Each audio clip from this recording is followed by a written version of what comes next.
Мен YouTube каналыма қош келдіңіздер. Бүгінгі сіздермен өтетін бірінші сабағым структураны түсіндірем. Оған мысалға бізге кіретін неміз, Google Chrome'a кіресіз, болмаса Яндекске кіресіз. Google Chrome'a кіргеннен кейін мына жерге трейдинг деп жазасыз. Трейдинг десеңіз, астында өз трейдинг view деп шығып тұрады. Осыны басамыз. Одан кейін трейдинг view следите за рынками деп шығады. Осыны басасыздар. Осыны басып болғаннан кейін менде бас алфавитім шығып тұр. Сіздер регистрация деп тұрады. Сол регистрация басып, регистрация басып, өздеріңіздің пошталарыңызды жазып, сол поштаға не барады, и мынау трейдинг видеодан соны подтверждение жасайсыздар. Сол кезде мына жерде аттарыңыздың аты шығып тұрады. Енді осы бізде базар, былайша айтқан уақытта онлайн базар. Продукты деген басамыз, супер графики деген басамыз.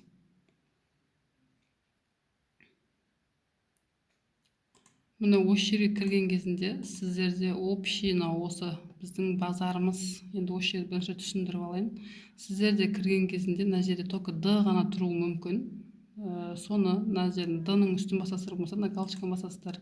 Өздеріңізге керек бізге бірінші мысалға 1 минут, 3 минут, 5 минут, 15 минут, 30 минут, 1 сағат және 3 сағат, 4 сағат дневка. Осыларды белгілеп аласыздар жұлдызша қойып. Сол кезде мына жерден шығады. И потом мына жерде бізде сол жақта керек инструменттер. Біріншісін басасыздар. Керек линия тренда керек, горизонтальный луч керек и вертикальный линия керек. Осыны таңдап аласыздар. Ал екіншісін басқан кезде коррекция по Fibonacci деген басасыздар. Осы коррекция по Fibonacci деп таңдап аласыздар. И потом тағы да керек өзімізге инструменттер. Мынау текст деген бар. Осыны таңдап аласыздар. И мына жерде мынау кист бар ғой, соны бассаңыздар, мына кист деген таңдайсыздар, и прямоугольник деген таңдайсыздар, и траекторияны таңдайсыздар. Осылар таңдаған кезде сіздер инструменттер мына жерде шығып тұрады. Енді мен бірінші сабақ бізде структураны бастамай тұрып, мынау оң жағында сандар біздің алтынның несі, бір несі, мысалға бір ұштығы осынша $, деген сияқты. И потом бірінші мынау поиск тұр ғой, осы поискті басасыздар. Сіздерде how easy болмауы мүмкін. Бұлай өшіресіздерді английскийге қойып how easy деп жазасыздар. How easy деп жазған кезінде бізде how easy деп жазған кезінде how easy'дің аты өте көп, бірақ именно one деген таңдайсыздар. Өйстіп таңдап аласыздар. Өйстіп таңдап алғаннан кейін енді сіздерменен біздің тұрғын қызыл, жасыл свечалар. Бізде ол японский свеча деп аталады. Свечаның түрі өте көп. Мына қасыңыздар пустые свеча, свеча объем бар, линия бар. Бізге соны японский свеча менен линия керек. Осы екеуін белгілеп аласыздар. Енді бірінші сабақты түсіндірмес тұрын. Мысалға линия тренді бар ғой, линия трендін аласыздар да, мына жерге бүйтіп сызасыздар. Сөйтіп мына жазатын жер шығады ғой, осы жерге босс деп жазып аласыздар. Сөйтіп босс деп жазғаннан кейін жоғары мынау тұр ғой, мынау осыны басасыздар да, сохранить как шаблон дейсіздер да, босс деп осы жерге сохранить етіп аласыздар. Міне босс деп сохранить етіп аласыздар. Міне сохранить. Міне енді мына жердегі жазуын өшіресіздер да, боссты өшіріп бізге керегін сіздерге жаздырып жатырмын. Одан кейін чөш деп жаздырып алыңыздар. Міне чөш дейсіздер, тоже мына жерде басасыздар, сохранить как дейсіз. Мына жерге чөш деп жазасыздар. Міне чөш, сохранить. Міне көрдіңіздер ма? Сол кезде сіздерде мына жерде шығып тұрады. Енді бізде баға осы 1 минут болсын, 5 минут болсын, 15 минут болсын, бізде восходящий тренд бар и нисходящий тренд бар. Оны біз қалай білеміз? Траекторияны аламыз. Бізде бұлай кетіп жатқан баға бізде восходящий тренд деп аталады. Ал егер бұлай кететін болса, уже бізде нисходящий тренд деп атаймыз. Оны не үшін білеміз? Мынау бізде төмен, мынау жоғарғы. Мына жоғарыны жаңартқан кезде бізде босс пайда болады. Міне аласыздар, мынаны басасыздар да, босс дей саласыздар, болды. Әр жоғарғы нүктені жаңартқан кезде бізде босс пайда болады. Уже восходящий тренд кетіп жатыр дейсіздер. Енді мына жер төмен, мына жер жоғарғы. Енді бізде төменгі нүктемізді бұзып қойды ғой. Мына төменгі нүктемізді бұзды. Бізде уже чүш пайда болады. Міне. Енді бізде наоборот наяқ жоғары, наяқ төмен болып кетеді. Сосын жоғарыдан біз сызылады, уже нисходящий трендке ауысы деген сөз чүш шыққан кезінде. Сөйтіп бос мына былай болады. Былайша айтқанда сіздер осы структураны білсеңіздер, ешқандай минусқа кетпейсіздер. Основной трейдингте бірінші сіздердің білетіндеріңіз осы структура. Енді осыны маркеттен қазір сызып көрсетемін сіздерге. Енді мына қараңыздар.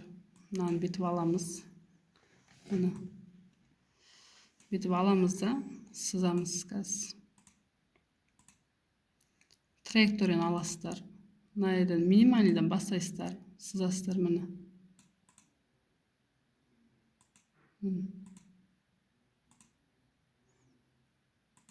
Бізге не істеп отыр қазір түсіндіріп беремін. Мысалы қараңыздар, мына бізде төменгі, мынау жоғарғы тренд линияны аламыз да, жоғарғы нүктеге қоямыз, фитилінен қойып, былай сызған кезінде мына жақтағы свечаның денесіне барып тию керек. Сонда бізде мына жерде бос пайда болады. Міне, бос пайда болады. Енді бізде қалай болды? Мынау төменгі болды, мынау жоғарғы болды. Қайтадан бізде не істеді? Мынау керек емес, өшіріп тастаймын. Міне. Қайтадан бізде мынау жоғарғы нүктеден фитилінен аламыз. Фитилінен былай сызамыз. Міне. Сонда бізде не пайда болды? Бос пайда болды. Енді бізде төменгі нүктені әлі жарған жоқ. Қайтадан не пайда болды? Қазір сызамыз. Мына былай келтіріп аламыз да. Тренд линияны алып, мына фитилінен былай қарай сызамыз. Бізде не пайда болды? Тағы да бос пайда болды. Бізге қай кезде чөш пайда болады? Қазір көрсетем. Бос пайда болды. Енді бізге мынаны қайтадан жалғастырамыз. Келді да, былай қарай кетті маркет. Енді бізде төменгі нүктеміз, мынау төменгі нүктемізді бізде бұзбады, свеча денесімен бұзу керек. Сол кезде бұзған кезде бізде чөш шығып, уже тренд нисходящийға ауысатын еді. Сол үшін бізде только восходящий тренд болып тұр қазір. Мына жақта нисходящийді көрсетемін қазір. Міне. Мына жерде әдемі тұр екен, мен сол жерде істеп көрсете салайын сіздерге. Траекторияны аламыз. Мына минимальныйдан бастаймыз. Міне. Импульс коррекциямен маркет қозғалып отырады. Импульс коррекциямен қозғалады маркет.